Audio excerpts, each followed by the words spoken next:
Okay, so before I start talking about this game, I'm going to be doing a little bit of rambling here for a few reasons. Number one, it is October 28th. It is the day after the game has been played. And the reason for that is the World Series. If you know, you know. I feel like everyone on the planet last night was talking about that game. So, listen, I know this is a hockey channel. I know I have a Sens game I need to review, but um, oh my God, that game last night, Game 3 of the World Series. I do want to talk a little bit about it before I get into the Sens game, because that's the reason why I'm recording this video a day later. So, that, it was just insane.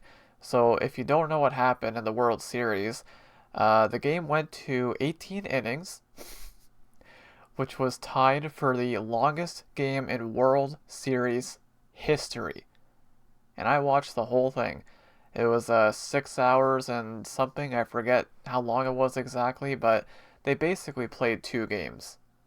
19 innings, or sorry, 18 innings, because the game is 9 innings, right? So they basically played two games, and now they're playing again tonight in about 7 hours at the time I'm recording this.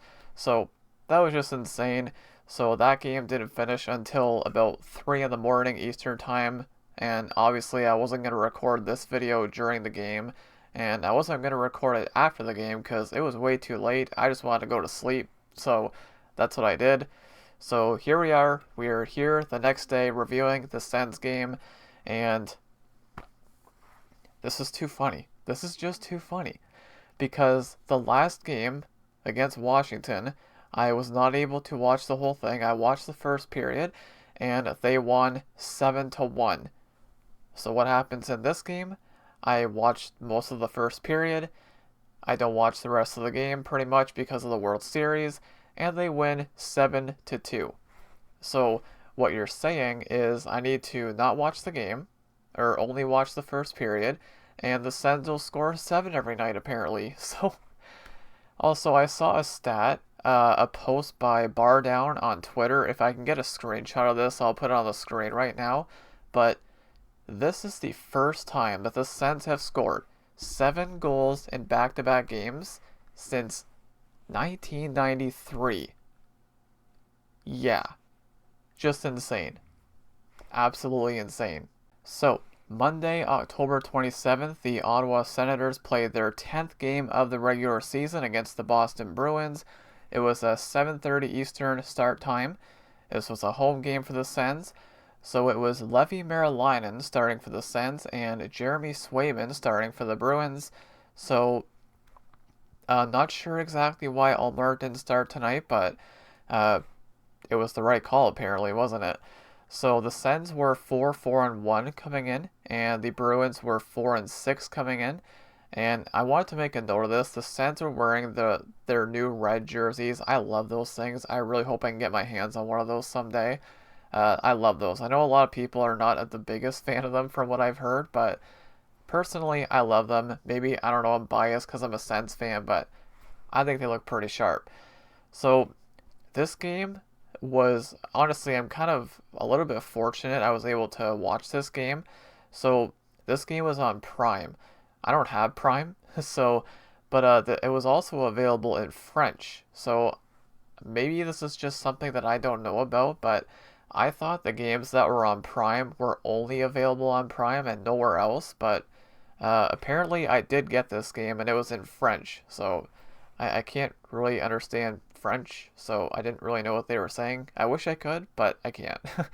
So, yeah, I was unfortunately led to, or I was stuck watching it in French, which is, it's not that big of a deal, right? I can still see the game, and this was crazy. All right, so let's go ahead and break down this game. Just another dominant performance, and you can't make this up, man. Like the only two games that I don't watch fully, they score 7 goals. And the same thing is going to happen again tonight, which I'll get to a little bit later. But yeah, so the Ottawa Senators win by a score of 7-2 over the Bruins, and the Sens, by the way, they are tied for the most goals scored in the NHL after tonight, or last night, I guess. Just insane. Absolutely insane. So the Sens are now above 500. They are 5-4-1, and the Bruins dropped to 4-7. So we'll get into the stats. I barely have any notes for this game because I didn't watch too much of it. I saw even less of the first period this time than I did in the last game because this was a 7:30 start time, and the World Series games, they all start at 8, so I didn't really see too much of it. But again, I was flicking back and forth as much as I could, so yeah, not too many notes, but we'll go ahead and break it down anyways. So, shots were actually 28-23 in favor of Boston. Face-off percentage, once again, this is kind of a routine for this team. So the Sens do dominate in the face-off dot yet again, 56.7% and 43.3% for the Bruins. And how about this power play last night? So Bruins were 0 for 1, just one minor penalty for the Sens, and they killed it off. The Sens were 4 for 5 on the power play. I didn't really watch too much of it, so I can't give too much of an opinion here, but that is just wow. The power play has been fantastic. The penalty kill's been getting better. Things are looking pretty good right now for the Sens, so hopefully they can keep this going. Or apparently I just have to not watch them, right? It's just, I still can't get over this, man. So penalty minutes were 10-2 in favor of, well, Sens having the fewest. Hits were 33-19 in favor of the Bruins. Block shots were 19-9 in favor of the Sens. Giveaways 13-11 with the Sens having the fewest. And takeaways were 5-2 in favor of the Bruins. So their next meeting is coming up very soon. They meet again on November 6th in Boston. So, I'll go through the very few notes that I have. So, basically, the Game 3 of the World Series started around, I think it was like maybe the 6 or 7 minutes left in the first period. But I have a few notes here, which I'll go ahead and read. So, early on, there was a strange bounce off the boards behind the Boston net. It led to a chance for the Sens, but they couldn't score. So there was a pass from Matt Paulo in his own end, and this was a brutal giveaway at the blue line. And the Sens were just soft on the puck, just kind of weak on the play. So Geeky would walk in and he would score. And I believe that was the first shot of the game for the Bruins. So he would score, first shot of the game. Now, this goal was unassisted, by the way. 7th goal of the season for Morgan Geeky, by the way. Now, what's funny about this goal, like, listen, when I say I'm superstitious, I mean it. I am superstitious. But when this goal went in, I'm thinking, okay, so the first shot went in, the Sens are down 1-0. It's not looking great, right? You never want to give up the first goal on the first shot. But in my mind, I'm thinking, well, they'll be okay, right? Because I'm not going to be watching the whole game pretty much. They're going to be fine, right? And sure enough, look what happens. Listen, my superstitions have, like, I have a legitimate reason to have these superstitions. So, you just can't make this stuff up, right? You really can't. So, there was a hooking penalty against Boston. There was a shot that was stopped, and Batherson would bury the rebound on the power play. So there's their first power play goal of the night, the first of 4. So Drake Batherson would score on the power play from Ridley Gregg and Jake Sanderson.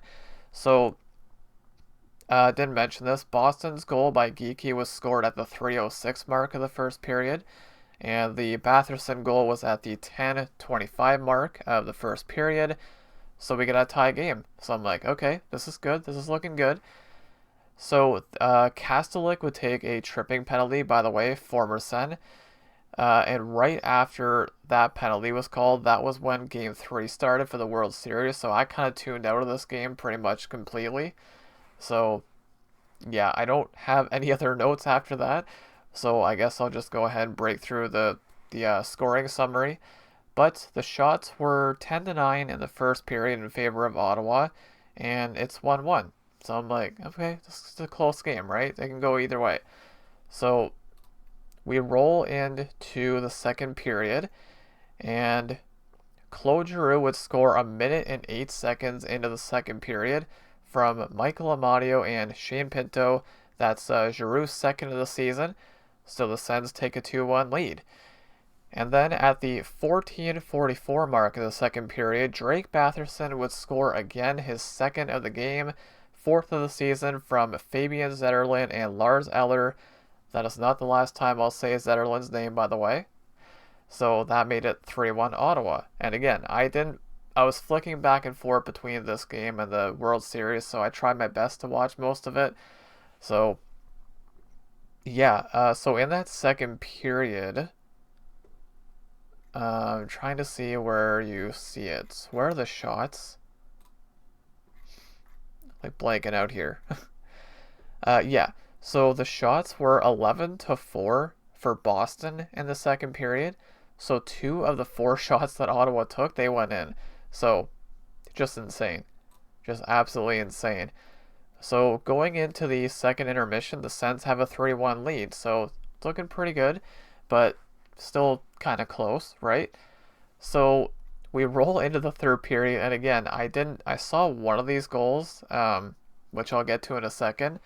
13 seconds into the third period, Tim Stützle would score on the power play from Jake Sanderson and Drake Batherson, and that made it 4-1 Sens, 13 seconds into the period. So just crazy. And again, I wasn't watching, so I just hit my mic, but that's okay.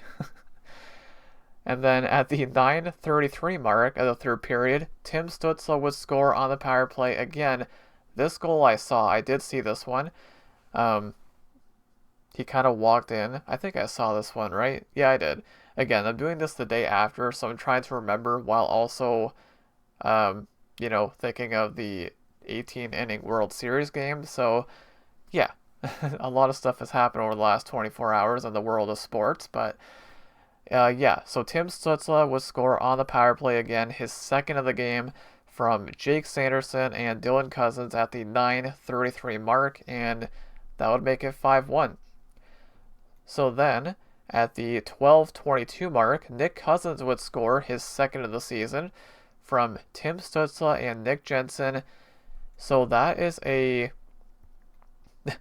that's a 3-point third period for Stützle. So that's good to see. And the final goal, I am so happy about this one. The final goal, the 7th goal, was scored at the 13:04 mark by Fabian Zetterlund. Finally, he gets one. Finally. So this was also on the power play. His first of the season from Thomas Chabot and David Perron. That made it 7-1. And I did also see, so the Bruins would score with like 10 seconds remaining. I did see this one, like the tail end of it. And I thought this was kind of funny. They reviewed it for offside. I'm just thinking, like, there's like 10 seconds left in the game. What's the point of this? Just allow it. It was too close to call, so they ended up counting the goal, which didn't really matter because, again, it was 7-2 with that goal, 10 seconds left. Not that big of a deal. So Victor Arvidsson would score this one from Fraser Minton and Tanner Jeannot. That made it 7-2, and that was your final. Just insane. Absolutely insane. So let's go take a look at the 3 stars. I feel like you can pick a lot out of here. So the 3 stars. Okay, here we go. So first star of the game was Drake Batherson, 2 goals, 1 assist. Tim Stützle was the second star, also with 2 goals and an assist. And the third star was Levi Merilainen with a .929 save percentage. So this is insane. Like, you really can't make this up. You really can't make it up. The only 2 games I don't watch fully are the 2 games where they score 7 goals and they just dominate. So maybe it's going to happen again tonight. Which, again, I'll get to in a little bit. But I do want to go look at the box score here. So, for the points, there's... Oh my god. Wow. there was one forward tonight who didn't register a point. And it's probably obvious who it was. It was Curtis McDermott. Everybody else had at least 1 point for the forwards. That's insane. So we'll go through the stats here. So Tim Stützle, Stützle and Batherson each with 2 goals and an assist. Zetterlund had a goal and an assist. So Pinto, Amadio, Dylan Cousins, Perron, Gregg, and Eller all had 1 assist. And Giroux and Nick Cousins had a goal each. And for the defense, Sanderson had 3 assists. And Jensen and Chabot also had 1 assist. So the plus minus is kind of funny too. So we got Clevin and Matt and Paulo were both a -2 because there were so many power play goals. And McDermott as well was a -2. So it's kind of funny to see in a 7-2 game. But there were 4 power play goals. So yeah, just crazy. Just crazy. I keep saying it. Ice time leader for the forwards was Pinto with 18:38. And for the defense, Chabot with 20:20, which is not that much, actually, because, wow, the ice time was very balanced for the defense last night. I keep saying tonight, but last night. Yeah, very balanced ice time, which is kind of good to see. I like that. So for blocks, Clevin had the most for the defense with 4. And forwards, Zetterlund and Eller had the most with 2 each. And looking at the hits, Dylan Cousins leading the forwards once again with 3. And forwards, Matt and Paulo had the most with 3. And yeah, that's pretty much it for that. So once again, Levi Merlainen had a .929 save percentage. This is just, like, I don't even know what to say, man. Like, it's deja vu. It is deja vu. It's the same thing all over again. Because, again, their last game against the Capitals, they won 7-1. I didn't watch the whole thing. I watched the first period. That was about it. And the Blue Jays lost. And now in this game, kind of the same thing. I watched the first period, most of it, and the Sens score 7 again, and they win 7-2. And the Blue Jays lose. So it's just, listen, I don't know, man. Like, again, I'm superstitious. I'm just going to call it right now. So the Senators' next game is tonight, Tuesday, October 28th at Chicago, 8:45 p.m. Eastern Time. So I'm not going to watch, like, any of this game at all. So I'm sure they're probably going to win, right? Because I'm not watching. It's just the kind of thing that would happen. So, yeah, well, I'm calling it right now. They're probably going to win just because I'm not watching again. And that's going to be too hilarious if it happens again. But this is, all jokes aside, though, the Sens have been looking phenomenal the last few games. And they just got to keep this going, right? They got the team. I said it before. They have a team that can do some damage. They just have to put it all together. And, boy, it's been coming together the last few games. So, again, the Sens have scored 7 goals in back-to-back games for the first time since 1993, that's just insane. That's absurd.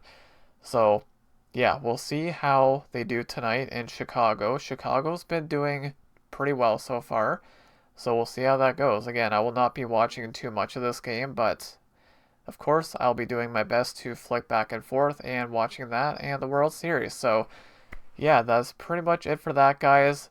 Dominant performance. Once again, the Sens win 7-2 over the Bruins, and they are now 5-4-1. They are above 500, and this is looking great. They got to keep this going. So, thank you all so much for watching, guys, and go Sens go.